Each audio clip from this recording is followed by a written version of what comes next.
Guys, now let's talk about top 5 absolute best lone op characters we can use for our Space Marine lists, and whether or not you need to include any of these in your rosters. Without further ado, let's dive right in. The first one, and I absolutely could not resist adding this guy into the top 5, is the Sanguinor. He is a beast of a lone op, 140 points he costs, so essentially a 5-man Death Company squad, but believe me, he's worth it. I've been using this guy extensively in my Blood Angels list, and here's why. First of all, he's pretty beefy for an infantry character. Most characters nowadays are 4 wounds, maybe 5 wounds if you're lucky, and he's 7. So considering that he is also 2+ save and 4+ invulnerable save, it's pretty hard to deal with, especially with lone op keyword. He moves 12 inches and obviously can fly, as you can see by his wonderful looking wings. By the way, small caveat, from the model standpoint, there is a problem here because it's a very old model, and we will most definitely receive an upgrade to the Sanguinor whenever GW decide to update the Blood Angels line. So if you want to buy one, either a 3D proxy or an GW original, don't spend too much time painting this guy for now, because I suggest you do that with an actual new model that will serve you for years to come,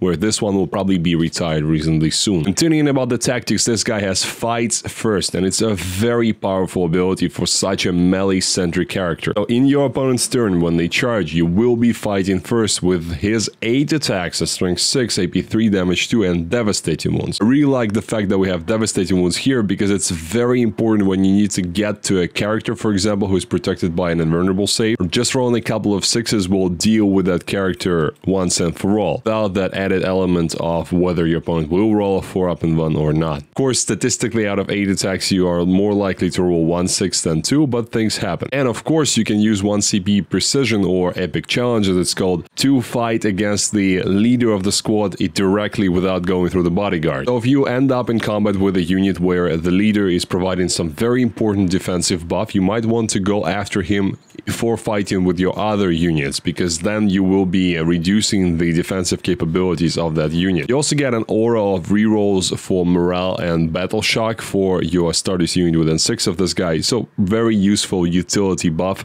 not something you would be really often using, but if you're playing against a battle shock bomb like the Turnids, it's a good thing to have in your back pocket. But the most important thing, and why you really want to pay 140 points for this guy, is his miraculous saver ability. What it does for you is it allows you to appear inside engagement range of an enemy unit that just charged your Blood Angels, and it is incredibly powerful because, for example, you can just create a coherency or pile-in issue for your opponent, where before they could just pile in into the closest enemy unit, which was something that they've charged in your army. Now they have to pile in closer to the closest enemy model by model. So this is the Sanguinor for half of the enemy unit, and then it will be disrupting their ability to get as many attacks as possible onto the target. And as you have probably already guessed, fights first also works when you're using this ability. So you appear somewhere, you mess up with their pile-ins, and then you strike the unit that had the audacity to charge your Emperor's finest. And after the fighting is done, if you are playing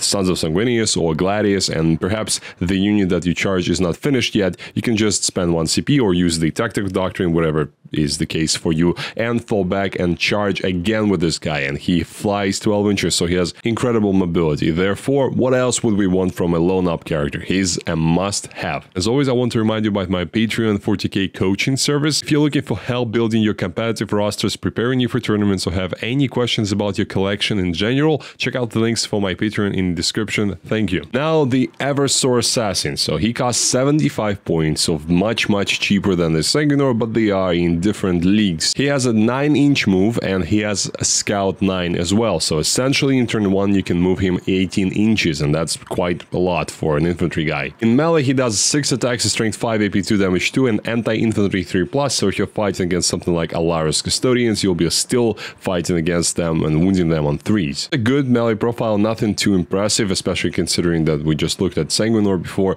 but if he is left unchecked, he will cause problems, and that's precisely what we want for this price. If you leave him fighting against a unit of infantry on your home objective, he will eventually get through them faster than they will get through him, most likely. Especially considering that he also has his nifty pistol with 4 attacks, a strength 4, AP 0, damage 1, and anti-infantry 3+. Nothing to write home about again, but again, good thing to have in your pocket. He is toughness 4, 4+ invulnerable save and 4 wounds, so the normal assassin stat line, not too durable, and you need to be careful when you're positioning him, because if something charges him, he will go down, because he doesn't have fights first, so he won't be able to protect himself before your opponent gets to strike. Another reason to be precise with him is because he has free heroic intervention for 0 CP every battle round, so if you put him in a spot where there is a high likelihood of your opponent ending up with a charge, you can actually charge that unit and cause problems. His main ability, though, is the typical pick one of 3 in the command phase ability, so the first option you get is sustain hits 3 for all of his weapons, and that also applies to the pistol, funnily enough. But mostly you're of course interested with the melee, so 6 attacks will most likely turn into something like 9 hits if you don't roll abysmally low. Or the second option is advancing, charging, and shooting, so if you need to reach your target and you just that extra d6 move on before you roll the charge, it's a very good option as well. So you'll probably be bouncing between these two, so if you are close enough to your opponents that the 9-inch move gets you like within 4 or 5-inch charge, you probably want to use sustain hits instead, because then with sustain hits 3, his 6 attacks become pretty dangerous, especially if you roll a couple of 6s instead of 1. If you're pretty far still, then you're using the advanced charge to at least get somewhere and charge something. Third ability is precision. Precision is nice, but that's like in a very special niche situation where in the command phase you realize that there is a character you really want to go for, and he's protected by his bodyguard squad, and you will not have a CP to use the epic challenge, so you will get the precision. Wish the precision profile was precision plus something very small that you would get as well. I don't know, like extra AP maybe or something, so that you are more motivated to choose that instead of sustain hits 3 and just spending a CP for the precision. All in all, he is a very useful, disruptive lone op character that costs 75 points, so you're paying 10 points more than you would pay for a scout squad. And yes, it's a different kind of a thing. There you get 5 Marines, toughness 4 and 2 wounds each. There, here we only get 4 wounds of toughness 4, but instead we get lone op, which is difficult for your opponent, can be difficult for your opponent to interact with if you're careful with pre-measuring. Therefore, if you find that your list has a nice 75 points gap in it, take a look at the Eversor, because he might be a very useful addition. Next is Kayvaan Shrike. So he is a jump pack 12-inch moving chapter master that you can run with your Raven Guard. So if you're a fan of them or the My Chemical Romance band, you will have this guy in your force. He can lead the Vanguard Veterans or jump pack intercessors, the only 2 choices we get for now. He has stealth keyword for himself. It does not unfortunately transfer to his squad. And he is the toughness 4, 5 wounds, 3+ save, 4+ invulnerable save, kind of a captain stat line. 100 points is his cost, and he has 7 attacks, a strength 5, AP2, damage 2 with precision and twin linked. Pretty good against most targets, whatever you throw him at, especially if you were running him in the Gladius detachment. But I suspect that you would want to run him in the Vanguard, especially considering he gets Phobos keyword, so he will provide that keyword to your Vanvats or your intercessors, and therefore there will be a better interaction with the Vanguard detachment stratagem. He is a menace against 2 wound infantry and 4 wound characters. Obviously, if he leads Vanguard Vats, he would get lethal hits on the charge, which can be useful, or in case of jump pack intercessors, he's just an extra model you can get into engagement range on the charge and therefore roll an extra dice for the mortal wounds. Unfortunately, we don't have access to any jump pack apothecaries for now. The only one we have is the Sanguinary Priest, which we obviously can't run here. And we don't have any lieutenants with jump packs as well, even though we did have them in 9th edition, but because GW didn't really make a model yet, they decided to preemptively remove the lieutenant with a jump pack from the datasheet list, which I find weird considering that there's still a chaplain with a jump pack. I guess because he has a special sort of new model, that's why they decided to leave him. So in any case, it's a stupid thing that we don't have any lieutenants on jump packs available for now, because the synergy there would be very cool with lethal hits and whatever the second ability would be for the jump pack lieutenant. His main appeal though is his ability to give the pseudo lone op to the unit he leads. It's a very powerful thing, especially if you're careful with pre-measuring. So you know that, okay, I'm gonna end up here after the charge and pile in, there I'm gonna end up after consolidation. My opponent's guns can move up to say 8 inches and they will be outside of 13 of me, and then I'm gonna be safe, accounting for any advance and shoots and other things like that, of course. can be extremely annoying for your opponent to have something that they cannot interact with for a while until they actually come closer. And if they come close, it's not guaranteed that they will actually be able to charge you because of the 6-inch move back that you have as a Phobos unit in the Vanguard detachment. Also allows his unit to teleport like Grey Knights, so at the end of your opponent's turn you can pick up this unit if they're not in engagement range and then put them into strategic reserves. It's cool, it's great, especially considering that they obviously have deep strike, so you can then put them anywhere you want to. However, I don't really think this rule is that useful for this particular combination for one simple reason. They already have 12-inch move, and when you're picking them up and putting them down, you'll be putting them down 9 inches away from anything. So for any kind of offensive use, not scoring or doing actions, anything like that, that's not going to be that useful, where if you leave them on the board, they can move 12 inches and go anywhere they want to within that area. I wish that there was something like +1 to charge in combination with this ability, because then just actually picking them up and then putting them down somewhere could be much more useful than trying to fly there with your 12-inch move. Of course, there are places on the board where you would not be able to reach with a 12-inch move, and even 9-inch charge is better than no charge at all, but I think you understand what I mean. So very, very useful character, very good choice if you're running Raven Guard. And another bonus thing I wanted to mention is if you're running Vanguard detachment,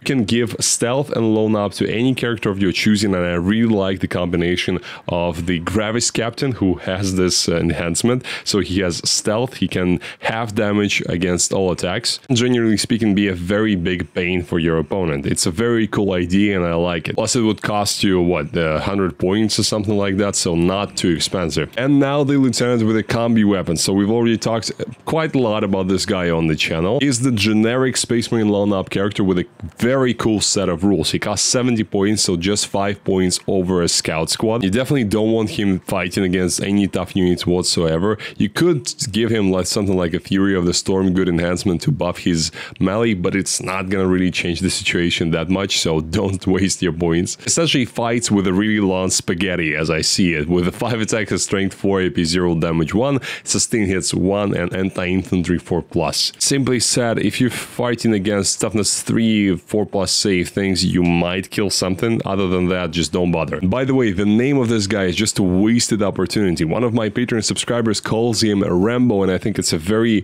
fitting name because he's a infiltrating a lone up character who looks extremely cool, and he needs to have a vicious name, something dangerous, not Lieutenant with a Combi-Weapon. He has 5+ Feel No Pain and Stealth, making him surprisingly hard to deal with outside of a bunch of melter shots to the face. If he is caught out in the open and your opponent was able to get something within 12 inches, it's not guaranteed, far from it, that they will be able to actually kill him in one swoop, especially considering that he has a reactive 6-inch move. So if something ends the move within 9 inches of him, so your opponent moves too close, perhaps wanting to charge him, that he can move 6 inches back and therefore potentially even get out of range of those guns at all. As I said already, he has an infiltrator, so you can use him as your forward deployed lone up objective grabber, but as I usually use him, he's just a great simple unit that you can put on your deployment zone objective, and thanks to the indirect immunity, he is pretty well protected. The only thing that he cannot do is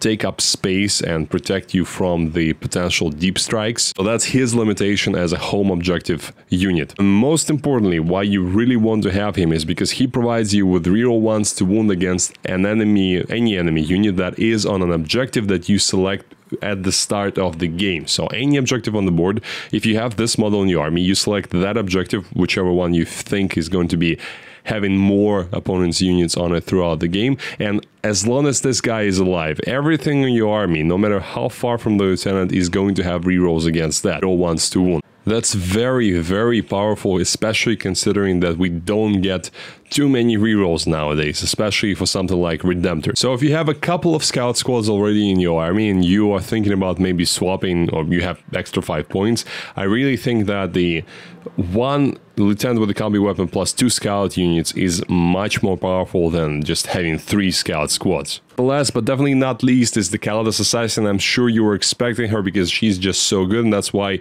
she was increased in her price and now costs 100 points compared to 90 that she started the edition with. But that's understandable because she can join any Imperial faction, and pretty much for Imperial Knights, Grey Knights, and Custodes, that's a must-have character. She has Deep Strike, she has Fights first, and she has Infiltrator. So she can start the game wherever you want, and you can potentially, if you position her carefully, kill a small objective holder unit right in the beginning of the game. She has a 7-inch move, so she's a bit faster than normal infantry. She has a cool flamer pistol with anti-infantry 2+, D6 shots, AP 2, and precision. So that's how a shooting gun on an assassin should look like, and that's for the Eversor to take notes. Because of the Fights first, she's pretty dangerous to charge because she has a 5 attacks, a strength 5, AP 4, damage 2, and lethal hits and precision. So she can just kill a character inside a unit for free if that unit decides to charge her. It's not why you want her in the list though. You don't want her to just go around trying to kill characters because that's how you are more likely to lose her,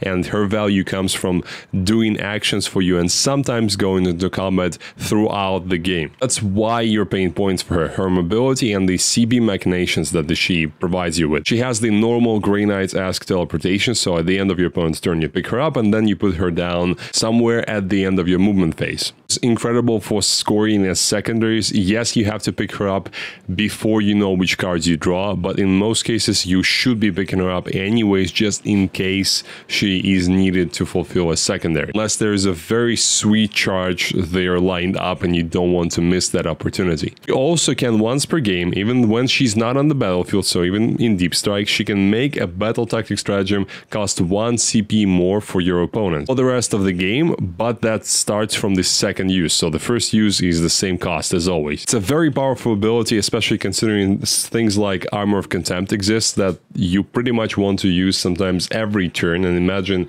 paying 10 command points instead of 5 command points throughout the game for this. Very important for you to figure out which stratagems your opponent will be using often and hopefully in multiple phases as well. It's how you get the most efficiency from this. For a character that arguably is already worth the price even without this ability, it's an awesome thing to have. So if you have, again, a couple of scout squads in your army and you have extra 35 points, you might want to upgrade one of the scout squads to a Callidus Assassin, because that is partially a side grade, but mostly an upgrade. Let me know which Lone Op characters you run in your list. Thank you for watching, and I'll see you next time.